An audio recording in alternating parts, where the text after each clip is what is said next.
Hey guys, আসসালামু আলাইকুম। এখন বাজে রাত ৩টা ৩০ মিনিট।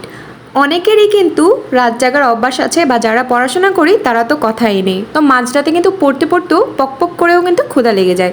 তো কী আর করব, আমার মতো তোমরাও খুঁজে বের করে নেবে বাসার মধ্যে কী কী আছে। আমি পেয়েছি চাউমিন। তোমাদের কাছে নুডলস বা পাস্তা থাকলে এভাবে রান্না করে নিতে পারো। প্রথমে আমি চাউমিনের যে নুডলসটা আছে সেটা আমি ভালোভাবে হালকা সিদ্ধ করে নিয়েছি, আর ঠান্ডা পানি দিয়ে ছেঁকে নিয়েছি। আর মশলাটা তৈরি করে নিয়েছি একদম ঘরোয়াভাবে উপকরণ দিয়ে। আমি এই উপকরণগুলো বলে দিচ্ছি। আমি একটা বাটির মধ্যে ধনে গুঁড়া, মরিচি গুঁড়া, লবণ, এমনকি যে ম্যাগি যে মশলাটা থাকে সেটাই কিন্তু আমি এখানে ইউজ করেছি।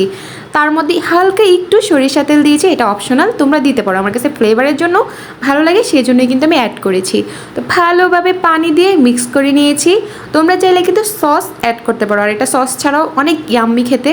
আমি ঘরের মধ্যে যা যা ছিল তা দিয়েই কিন্তু মশলাটা করে তারপরে হচ্ছে ফ্রাই প্যান করার মধ্যে যে ডিম ভেজে রেখেছি তার মধ্যে নুডলস দিয়ে তারপরে হচ্ছে যে মশলাটা করেছি সেটা দিয়েছি, আর একটু দিয়েছি গরুর মাংসের ঝোল। তোমাদের বাসায় যদি কোনো ঝোল থাকে গরুর মাংসের তাহলে কিন্তু দিতে পারো, মুরগির মাংসের ঝোল থাকলে সেটাও দিতে পারো, যদি না থাকে স্কিপ করতে পারো, তবে দিলে কিন্তু টেস্টটা খুবই ইয়াম্মি হয়।